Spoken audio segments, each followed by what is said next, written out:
ताई, सातारा जिल्हा परिषदमध्ये जे राडा झाला होता त्यानंतर आज पहिल्यांदा पक्षाचे मंडळी सुद्धा साहेबांना भेटत आहेत. काय त्या अनुषंगाने काही चर्चा होईल किंवा त्याच्याबद्दल काही तक्रार? मला एक खरं सांगू का, जी घटना साताऱ्यात घडली ही अतिशय दुर्दैवी आहे आणि आपल्या महाराष्ट्राच्या सुसंस्कृत महाराष्ट्राला न शोभणारी आहे. म्हणजे मला आजही विश्वास बसत नाही की छत्रपतींच्या महाराष्ट्रात, शाहू फुले आंबेडकरांच्या महाराष्ट्रात अशी घटना त्यातून साताऱ्यात होऊ शकते. हे माझ्यासाठी अतिशय अस्वस्थ करणार आहे. कोणी केलं, काय केलं हा विषयच नाहीये. ही घटना होणं हेच महाराष्ट्राला न शोभणार आहे. अर्थातच मनातून दुःख, वेदना अर्थातच होतात, कारण ह्याचा आजकाल मीडिया आणि या माध्यमातून ह्या गोष्टी देशात जातात. पार्लमेंट चालू होतं जेव्हा ही घटना झाली आणि जेव्हा मी जॉईंट पार्लमेंटरी कमिटी किंवा कुठल्याही पार्लमेंटमध्ये घेतले की बाकीच्या राज्यातले लोक मला म्हणतात काय चाललंय तुमच्या महाराष्ट्रात. आता मंत्री पण एकामेकाला धक्काधुक्की करायला लागले. त्यामुळे हे खूप आपल्यासाठी दुःख आहे.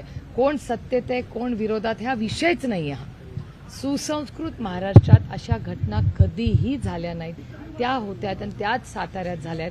हे आम्हाला तीव्र दुःख, वेदना आणि अस्वस्थ करणारं माझ्यासाठी वैयक्तिकपणे होतं. ताई, पण ह्या जी काही घटना घडल्या तर दुर्दैवाचं म्हणताय, याच्यामध्ये पक्षाचे बरेच कार्यकर्ते फोडले जात आहेत, दबावतंत्र टाकला जातोय. ह्या गोष्टी थांबवणं कुठेतरी पक्षासाठी एक महत्वाची बाजू ठरणार आहे. मग ते कसं तुम्ही? ते आम्हाला याची सवय झाली आहे. पक्ष फोडा, आईस. मी तर सगळ्या भाषणात बोलले, संपूर्ण महाराष्ट्र नाही देशाला आता आईस माहिती आहे. आईस म्हणजे इन्कम टॅक्स, सीबीआय आणि ईडी. आता मी कोल्हापूरवरनं आली आहे. कोल्हापूरमध्ये तर प्रशासक नेमला आहे. मग एक आमदार म्हणतात की मोठा घोटाळा झालाय. मग एक मंत्री म्हणतात की आता मी 100 कोटीचा अब्रू नुकसानीचा दावा करणार आहे. माननीय मुख्यमंत्र्यांनी त्यांच्या डिपार्टमेंट म्हणजे त्यांच्या सरकारनीच त्यांच्याच एका मंत्री जे चालवतात त्याच्यावर प्रशासक लावलाय. मला कधी कधी गंमत वाटते की महाराष्ट्रात चाललंय तरी नक्की काय. आणि असं आहे की शेवटी इलेक्शन जिंकले हारले हा विषय नाहीये. Governance is continuity. कुठलंही सरकार आलं तर ते सातत्याने पुढे चांगले ज्यांनी आधींनी केले ते काम पुढे नेत असतं. मी विरोधक आहे म्हणून असं मी कधीच म्हणणार नाही की माझ्या महाराष्ट्रात अशा घटना, अजिबात नाही. आमची लढाई वैचारिक आहे, काही वैयक्तिक कोणाशी नाही. पण वैचारिक लढाई असताना अशी जेव्हा कृती होते म्हणजे भ्रष्टाचाराच्या विरोधात भारतीय जनता पक्ष पहिल्यांदा देशात राज्य केलं. मोदीजींचे शब्द मला आठवतात, ना खाऊंगा ना खाणे दूंगा आणि भ्रष्टाचार मुक्त भारत मी करीन असं माननीय प्रधानमंत्र्यांनी स्टेटमेंट केलंय. आपण सगळ्यांनी ते दाखवलंय आणि या मायबाप जनतेने विश्वास ठेवून त्यांना एवढा मोठा मॅन्डेट दिला, एवढी मोठी जबाबदारी देशाची दिली. आणि राज्यामध्येही तीच परिस्थिती आहे. राज्यातही महाराष्ट्राच्या मायबाप जनतेने एका विश्वासाच्या नात्याने, आता कशी मतं फुटली वगैरे आता त्याच्यात नको आपण पडूया. आता मॅन्डेट मिळालाय, त्यांना मान्य करूया की ते जिंकले. आम्हाला अपेक्षित असं यश मिळालं नाही. पण अशी परिस्थिती असतानाही जर भ्रष्टाचाराचे आरोप सरकारमध्येच आपापसात होत असतील तर हे कुठल्या सरकारसाठी हे अतिशय चिंताजनक आणि घातक आहे असं माझं वैयक्तिक मत आहे. साहेब पुन्हा महाराष्ट्राचा दौरा चालू करतायत असं कळतंय. त्यांची इच्छा आहेच की महाराष्ट्राचा दौरा करावा. आता टप्प्याटप्प्याने बघूया. आपण 15 ऑगस्ट नंतर मी स्वतः राज्याचा दौरा करणार आहे. याचं कारण असं की महाराष्ट्रामध्ये तुम्ही बघताय शेतकऱ्यांच्या आत्महत्या असतील, ज्या पद्धतीने नवीन इन्फ्रास्ट्रक्चर, बघा मी इन्फ्रास्ट्रक्चरच्या बाजूने आहे. मी कधीच म्हणणार नाही की मी विकासाच्या विरोधात आहे, पण विकास करत असताना शेतकरी आणि पर्यावरण ह्याचा समतोल ठेवूनच विकास झाला पाहिजे. कारण का नाही तर विकास राहील ना, पाणी शिल्लक राहील ना, हवा चांगली राहील. तुम्ही बघताय दिल्लीत काय झालं. विकासाच्या नावावर एवढी प्रदूषण दिल्लीत आहे की शाळा बंद करायला लागल्या. आणि महाराष्ट्राची परिस्थिती फार काही वेगळी नाही. त्यामुळे काही विषयात कधीतरी राजकारण बाजूला ठेवून फार गांभीर्याने काही निर्णय महाराष्ट्र सरकारने घेणे गरजेचं आहे असं माझं प्रांजळ मत आहे. अनेक भागात आता अवकाळी पावसाचा फटका बसतोय. पंचनामे मात्र वेळेवर अजूनही होत नाहीत. मदत तर लांबच राहिली. शेतकऱ्यांची ओरड आहे याबाबतची काय? नाही, तुम्ही बघाल कालचा तुमच्याच सगळ्या चॅनलनी कांद्याचा भाव काय दाखवला. कांद्याची परिस्थिती अतिशय गंभीर आहे. अवकाळी पाऊस अनेक ठिकाणी, म्हणजे काल तर 6 जिल्हे तुम्ही बॉक्समध्ये दाखवले की अवकाळी पाऊस झालाय. म्हणजे अवकाळी पाऊस आहे, त्यांना शेतीमालाला भाव मिळत नाही. जगामधली जी परिस्थिती आहे त्याच्यामुळे एक्सपोर्ट्सचा प्रॉब्लेम झालेला आहे. ज्याच्यात आपल्या शेतकऱ्यांना मध्ये 2 पैसे मिळत होते तेही आता थांबलेलं आहे. एवढी अस्थिरता, युरिया मिळत नाही. म्हणजे युद्ध एक आणखी नवीन निमित्त झालं. त्याच्या आधीही युद्ध सुरू व्हायच्या आधी युरियाचा तुटवता हे तुमच्या चॅनल्सनी दाखवलेलं आहे. त्यामुळे आता परिस्थिती तुतू मेमे करण्याची नाही आहे. कालच ऑपरेशन सिंदूरचा 1 वर्षाच्या बद्दल उल्लेख माननीय प्रधानमंत्र्यांनी केला. तुम्हाला आठवत असेल जेव्हा पहलगामचा हल्ला झाला तेव्हा पहिले या देशातले नेते आदरणीय पवार साहेबच होते जे म्हणाले की हा देशावर हल्ला आहे, आम्ही राजकारण बाजूला ठेवून सरकारच्या बरोबर आहोत. त्यानंतर काँग्रेसनेही तो मनाचा मोठेपणा दाखवला आणि आम्ही सगळे जगभर भारत सरकारच्या बद्दल त्यांची भूमिका मांडत आम्ही सगळे जगभर सगळे खासदार फिरले.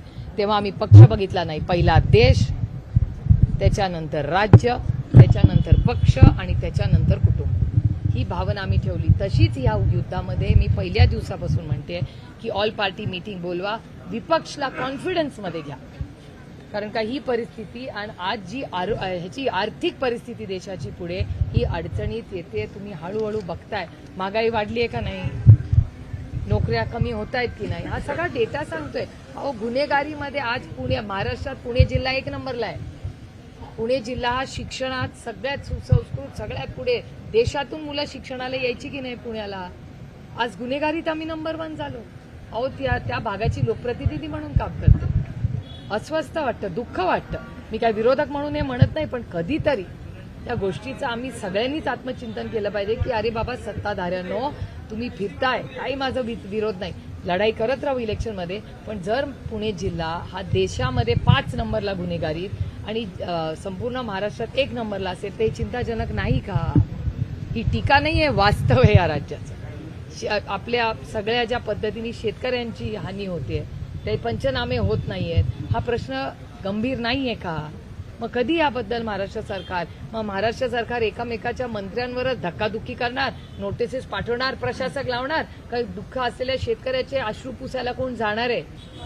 वेळ आहे का नाही या सरकारला? ताई, तुम्ही गुन्हेगारीचा विषय काढला. तुमच्या मतदारसंघात नसरापूरला जी घटना घडली त्याला आज 1 आठवडा पूर्ण होतोय. मात्र गेल्या 1 आठवड्यात पाहिलं तर अनेक घटना अशा समोर आलेल्या आहेत. पुणे जिल्ह्यासह राज्यात अनेक घटना घडतात.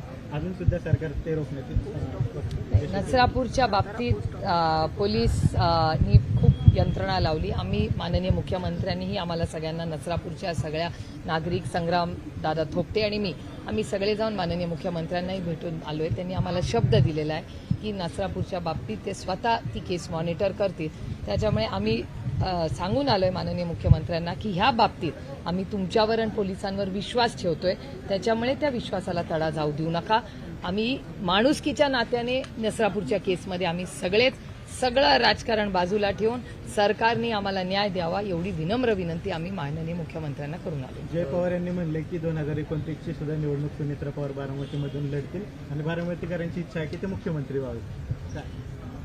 वहिनी जर मुख्यमंत्री या राज्याचा झाला तर पहिला हार मीच त्यांना घालू. 2029ला जर तुम्ही त्यांच्या विरोधात ते उभे राहिले तर त्यांच्या विरोधात उमेदवार देणार नाही. नाही, 29 मध्ये आता कोण कुठल्या पक्षातून, कोण कुठल्या आघाडीत युती लढतंय हे 29 मध्येच कळेल. पुढे सांगता येत नाही दोन्ही राष्ट्रवादी एकत्र येऊ शकतात. नाही, हे दोन्ही राष्ट्रवादीचं मी म्हणत नाहीये, मी जनरली म्हणते. तुम्ही बघा ना आता तामिळनाडूमध्ये काय चाललंय. त्याच्यामुळे आता 29, मी तर म्हणते आता 26 तर जगूया. आता आले शेतकऱ्यांच्या अडचणी बघतायत, महागाई झालेली आहे, बेरोजगारी वाढते, महाराष्ट्रात भ्रष्टाचार वाढतोय, माननीय मुख्यमंत्री प्रशासक लावतायत. पण हे मोठे प्रश्न आहेत ना 26चे. 29ची चर्चा 29 मध्ये जरूर करू, पण पहिलं 26 तर जगूया. आता सामान्य माणूस महाराष्ट्रात अडचणीत आहे, त्याला त्याच्याबद्दल नको आपण आवाज उठवायला.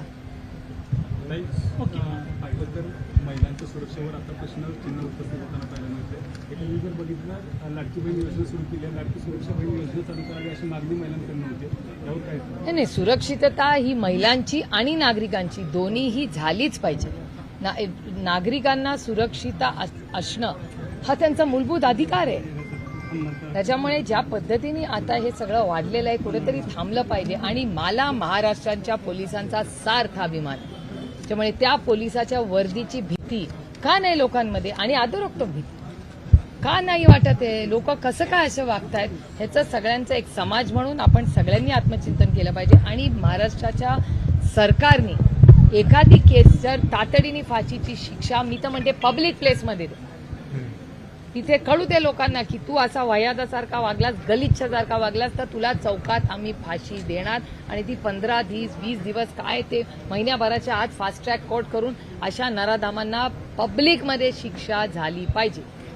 ताई, जे अजय पवारांनी विधान केलं होतं मुख्यमंत्रीपदाचं सुनेत्र ताईंच्या बाबतीत, त्याबद्दल विनायक राऊत असं म्हणाले आहेत की 2029ला भाजप हे स्वबळावर लढेल आणि मग त्यावेळी शिवसेना असेल, एकनाथ शिंदेची किंवा अजित पवार गट असेल, हे दोन्ही गट बाजूला ठेवेल आणि स्वबळावर भाजप लढेल.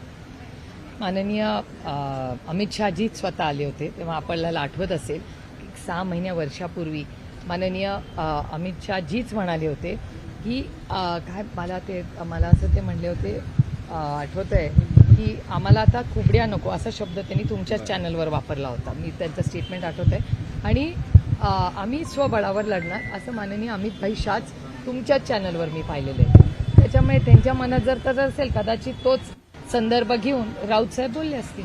काही आता जो आपला ऑपरेशन तुतारीची चर्चा माध्यमात आहे, आपल्या पक्षाचे खासदार देखील एकनाथ शिंदे यांच्या संपर्कात असल्याची माहिती मिळते. नेमकं काय असं रोजच असं आहे ऑपरेशन. आम्ही निवडून आल्यापासून आपलं ऑपरेशन चाललंय, म्हणजे माझं पण त्याच्यात नाव होतं.